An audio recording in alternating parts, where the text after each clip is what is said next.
All right, English teacher friends. So for this writing workshop video, I'm going to focus on poetry and how I structure my poetry units for my Gen Ed juniors, but it's perfect fodder for our AP Lit teachers as well because my templates are used kind of universally across the board. So one question I often get is, how is it that you ensure that kids are not just mimicking your exemplars and models? And that's a fantastic question. So, for the poetry unit that I orchestrated to begin my academic year, I grouped poems thematically. And we had parent child relationships, man's inhumanity to man, we had the pangs of early love, and I forget what my other one was, war poems or something of that nature. I'm just making it up. And so, what I did was we analyzed together as a class a number of roadkill poems. And in terms of the writing workshop, all of my Bob Ross examples are going to be based upon the roadkill poems. Students cannot write their essays about the roadkill poems. They have to choose poems from the other thematic threads. So, for the purposes of this writing workshop, I am choosing two poems from my roadkill series: The Black Snake by Mary Oliver and Traveling Through the Dark by William Stafford. And here's what I'll do. I'll keep things status quo and kind of staple and uniform. I will demonstrate how to do the introductions for both poems using the template of the inverted thesis, and then I will tackle a couple of body paragraphs for both poems using my template of the syllogistic method. So let's jump right in and talk about roadkill poetry. As always, my one caveat is this: you got to Bob Ross your instructions. So I'm currently running my 5 week mastermind through the National Writing Project, the Teach It Right mastermind. And a lot of teachers, and I've experienced this over the years doing my professional development, a lot of teachers find that Bob Rossing their instruction is very daunting and intimidating.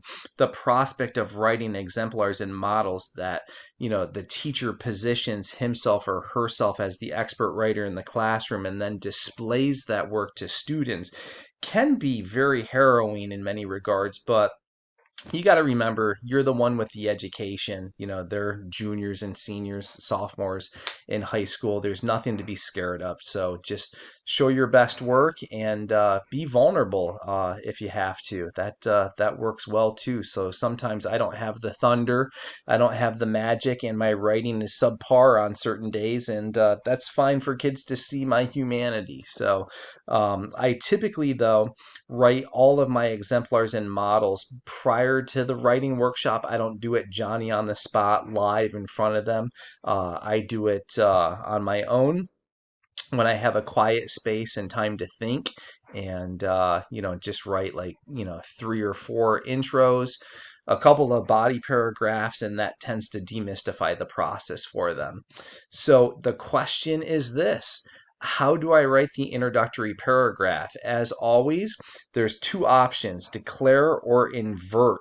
But as we know for poetry, all right, for literary analysis, so this is true of all FRQs for the lit exam, it's easiest and most effective to invert the thesis because it sets students up to perform literary analysis from start to finish, which is the demand of the assignment. And it really is a safeguard against falling into plot summary and making plot summative statements or writing things that sound more or less closely akin to like a Cliff Note synopsis. So it really, really safeguards against that. So what we're going to talk about today is the inverted thesis, and I'll give you a bunch of models and exemplars of how I would instruct my students to do that. But here's the kicker: if you break down prompts for FRQ1 and FRQ2 for the AP Lit exam, or any well-crafted prompt for a Gen Ed class, implicit in literary analysis prompts are two questions. What is the authorial intent, and how does the author construct meaning? So this is why I want my students to invert the thesis. So in my template, as we'll see in just a sec, it's always going to be 4 sentences long, no more, no less. Every introductory paragraph is going to be 4 sentences long. The first 3 sentences are going to give the context and background, where the student is answering the question, what is the authorial intent? The last sentence is going to be the thesis statement. So the fourth sentence answers the question, how does the author construct meaning? And that's where the students are going to argue using their terms and or devices. So 3 sentences, what is the authorial intent? Fourth sentence, how does the author construct meaning? So I'm going to bypass declarative because we're not going to use it for literary analysis. I use declarative for rhetorical analysis, so FRQ2 on the AP Lang exam, and then it's a coin flip, declare or invert, for things like argument, persuasion, synthesis, and research. So if you want to see this at play, just go on my YouTube channel and look at the more AP Lang-esque assignments, and you'll see how to manipulate the declarative. So for our purposes of doing poetry analysis, we're going to invert. So as I already said, 3 sentences get to the heart of the authorial intent. I know some teachers call it the universal theme. Last sentence is going to be the thesis, which is the construction of meaning. So you provide a healthy amount of context and background without being plot summative. As always, if you're familiar with my work, you know that I run the Word Study Academy. So my students are accustomed to keeping their vocabulary very academic, and they'll be using a fair amount of tier 2 level vocabulary. And what I mean by that is your average run-of-the-mill SAT level words, but I like to have it teeter-totter balanced with some colloquial and vernacular as well. I think it's very hard to achieve voice, rhythm, flow, and then get that elusive sophistication point if the student is overly pedantic or contrived with their vocabulary. So I really have to teeter-totter balance that out. And then those that are familiar with my Nuance Academy, one element of that Nuance Academy is this. Strunk and White, in their seminal text called Write It Right, make the assertion that there's 12 different ways to construct a single sentence. I have many videos on my YouTube channel with regards to that. So you'll see my students manipulating their syntax, hopefully avoiding the overuse of independent clauses and short, simple declarative sentences to break that chop, chop, chop, chop flow that struggling and emerging writers often have in their writing. And as I already said, 4 sentences long. So let's take a look at a whole bunch of exemplars and models. So here's one for Mary Oliver's poem. The first 3 sentences, authorial intent. Last sentence, get to the heart of the construction of meaning. So look how this is. There is one absolute truth about life. Death is inevitable. That's kind of the whole aha of the poem. That's the exigence, right? That's her intent, is to talk about death's sudden inevitability. So flesh that out a little more. But in knowing this, most choose not to dwell in existential morbidities. Instead, the individual moments of each day unfold with an absent acknowledgement of the fact that each living thing will invariably meet an endpoint. Last sentence, get the terms and devices in there, the most salient ones. Mary Oliver explores this truth through her metaphoric diction and syntax in describing the abrupt ending of a black snake's life. And that's all it is. Every single time a student does literary analysis, and it's not just for poetry, it's the short stories, the prose, the novels, the plays, always systematically can invert the thesis. So it's true for FRQ 1, 2, and 3 for the lit exam. Let's take a look at a different student.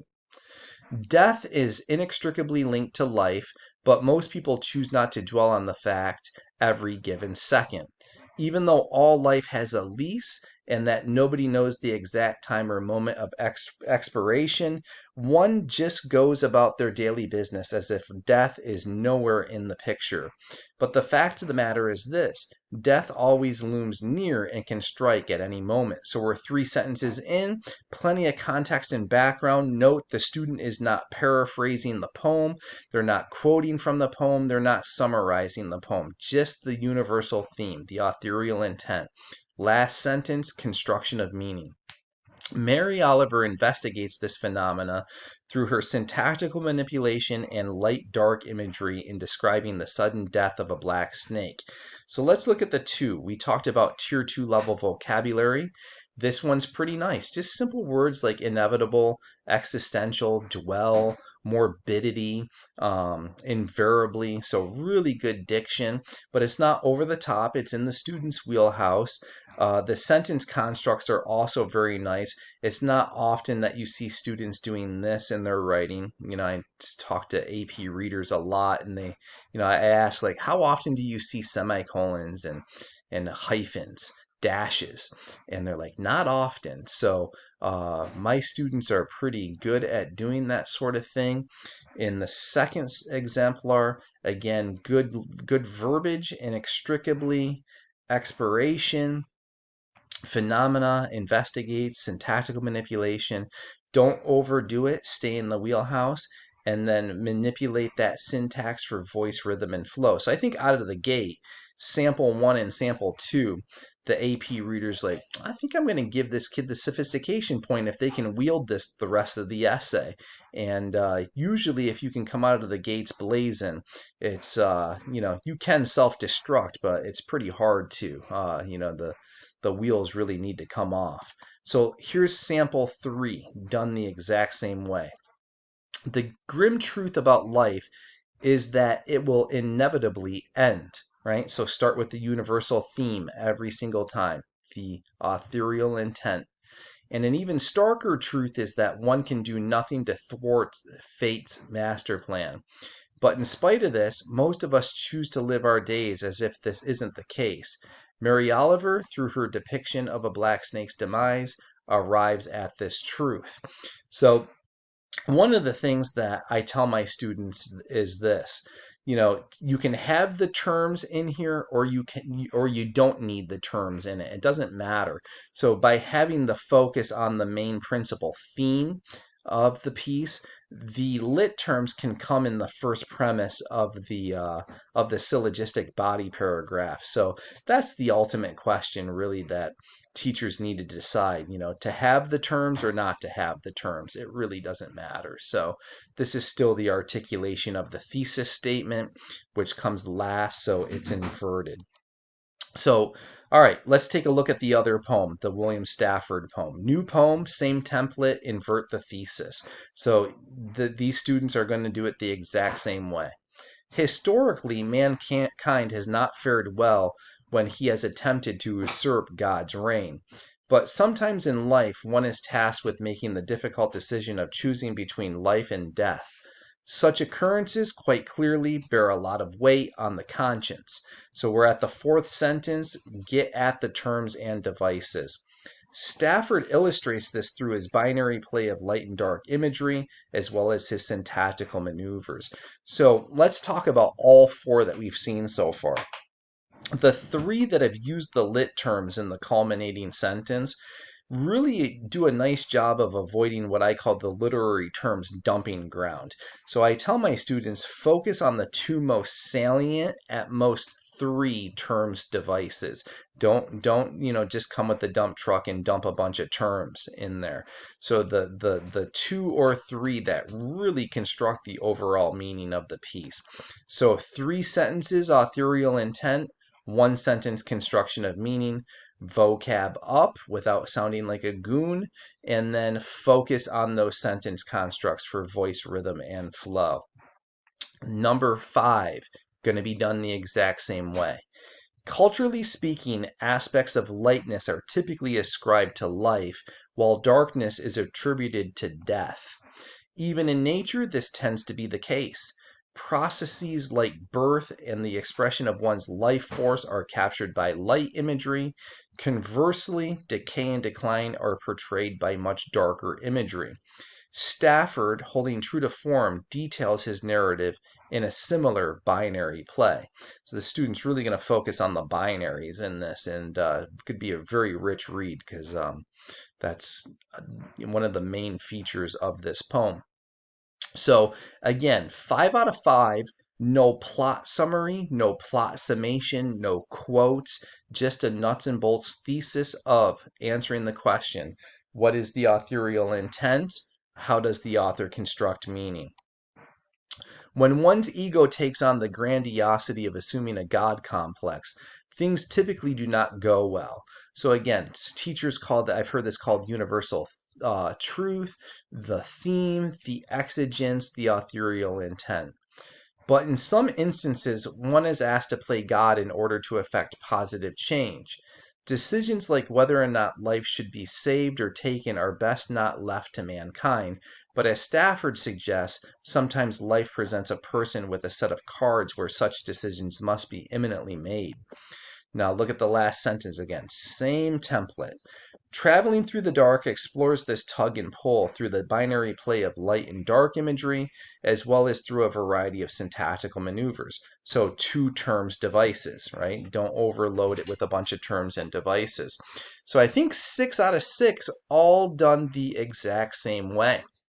So we could go on and on. Every piece of literature that a student writes about, short stories, prose, novels, plays, poetry, the introduction can be done that way every single time. So, for our AP test takers, it really eliminates the guesswork and it comes down to their ability to correctly ascertain a deep meaning of the text they're presented with. And that's the glory of templates. If students intuitively, instinctually know how to tackle a composition, they're not guessing around. They can really focus on their read, and we as teachers can focus on reading more than the writing process. So that's one of the reasons why I'm a big fan of templates. So the next question is this: how do I write the body paragraphs? Ta-da! Same old response. My tacit response is go syllogistically.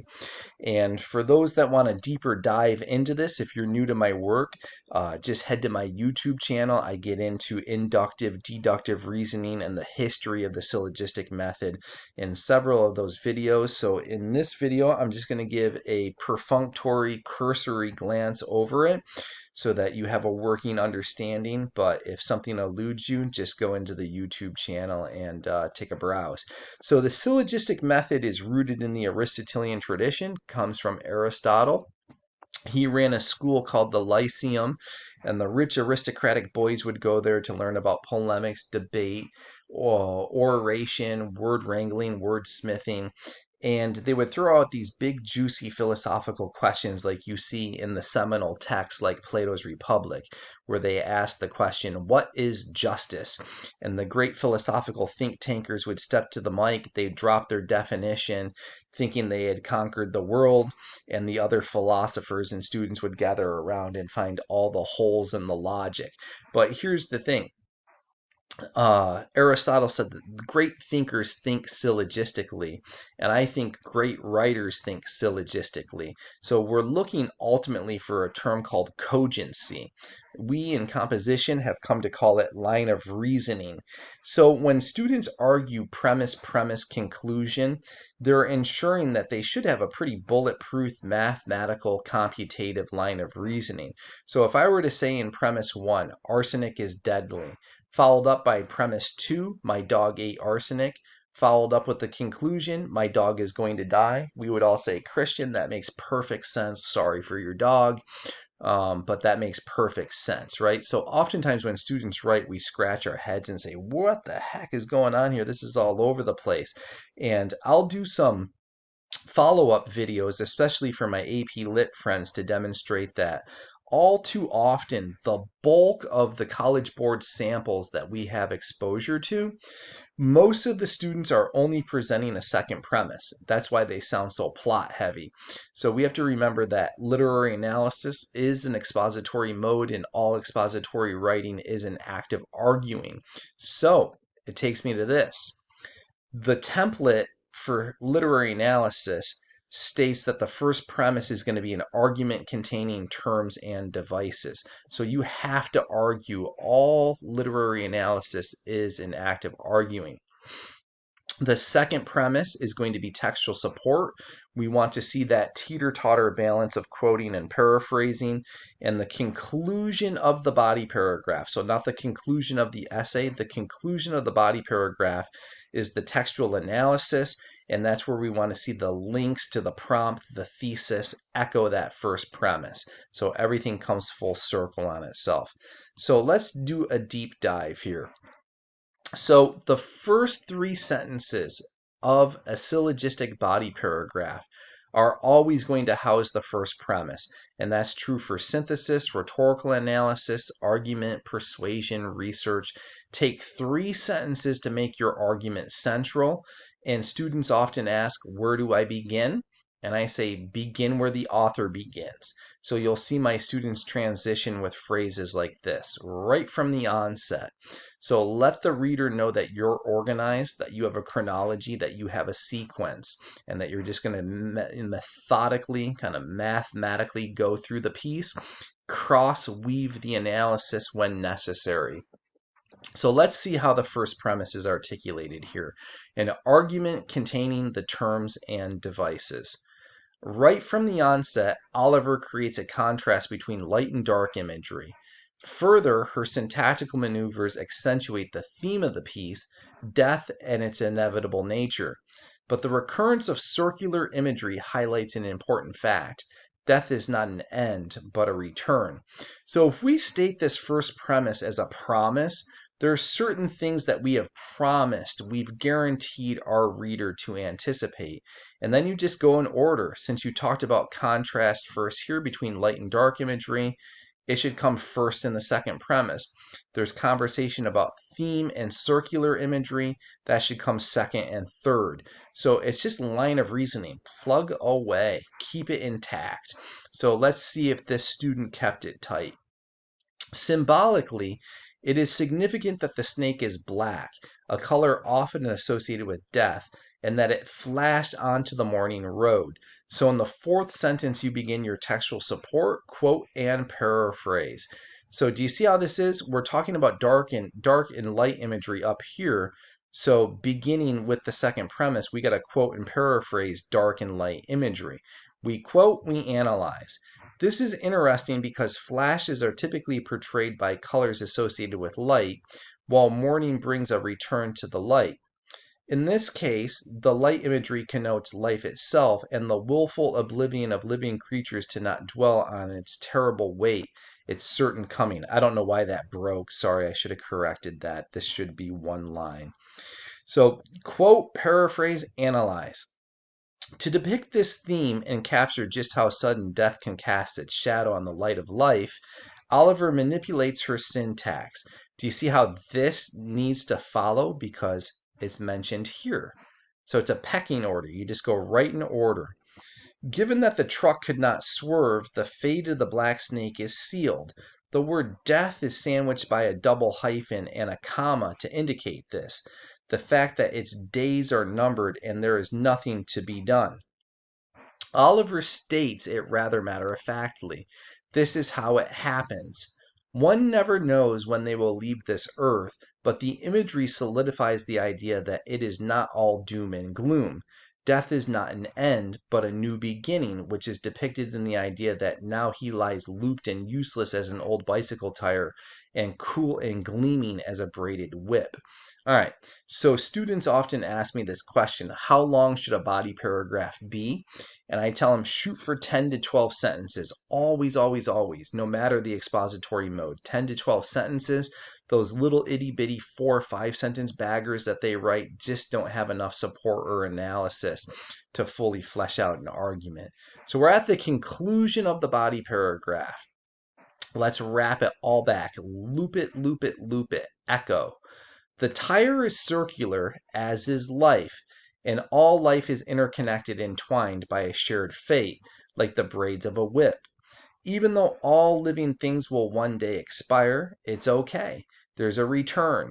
Further, life's endpoint is just a natural part of the process that we should not fear or resist.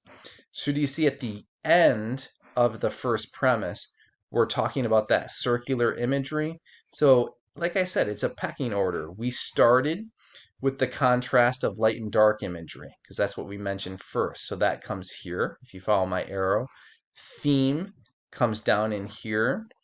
We're talking about syntax, that comes in here. And then that circular imagery comes in here. So 1, 2, 3, 1, 2, 3. It's just a dance, right? So that's how you keep a perfect syllogistic body paragraph going.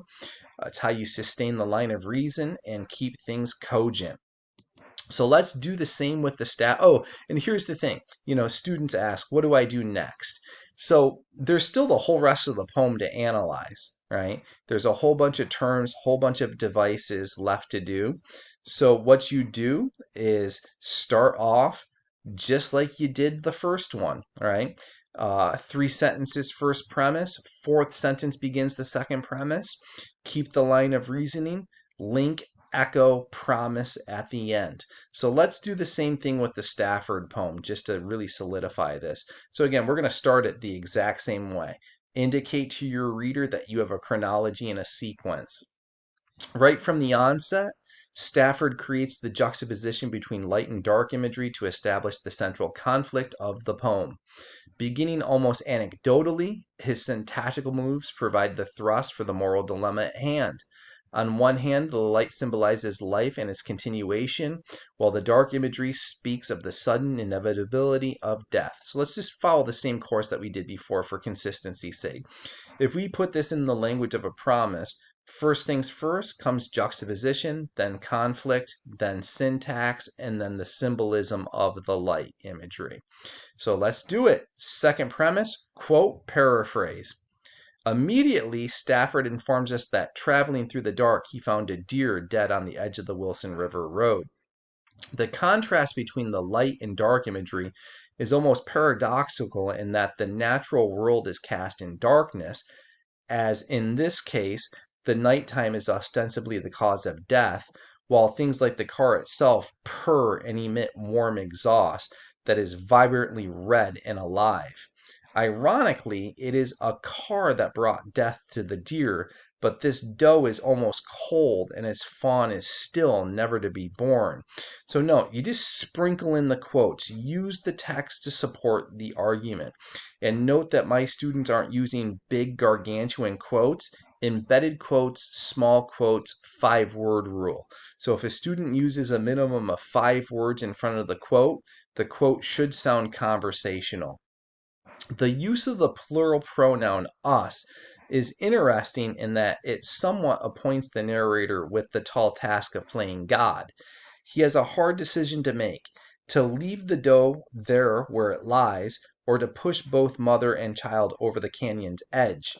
The syntax in the first sentence reflects the weight of this decision. Go on here. For instance, the use of the colon and semicolon coupled with the repetition of the swerving nature of the decision has the wilderness listening to the narrator's judgment call. Swerve in this sense serves as a double entendre. On one hand, it is the literal swerving of vehicles around the dead deer, but it is also the swerving thoughts of the narrator to take action or to move on. Both options are precarious. It is interesting that there is a collective our group weighing in on the matter.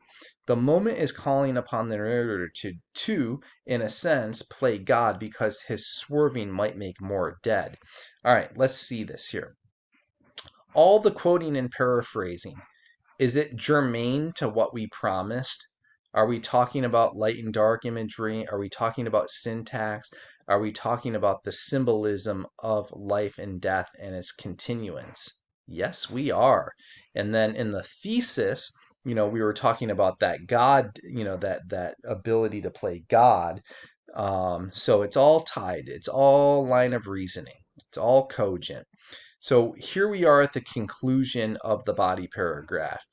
Link, echo, keep the promise. This is the moral dilemma that is in the fulcrum. Kill the baby or risk losing lives of those driving down this canyon road. Clearly, the wilderness seems to give a nod to the narrator that seems to suggest that it is okay to sacrifice this one life so that others can go on. And the conclusion is always just an endpoint, right? There's no need to quote, there's no need to paraphrase, no need to summarize, nothing. Just two sentences wrap up the argument. Keep the promise of the first premise, echo that thesis, echo that prompt. And that's all you need to do, 10 to 12 sentences every single time, all genres. So this is kind of the staple bread and butter gravy of what I'm doing in my Teach It Right 5-week mastermind that is now being run through the National Writing Project. So it's really cool in the sense that the price has been reduced from what I was able to offer it for with my overhead expenses and things.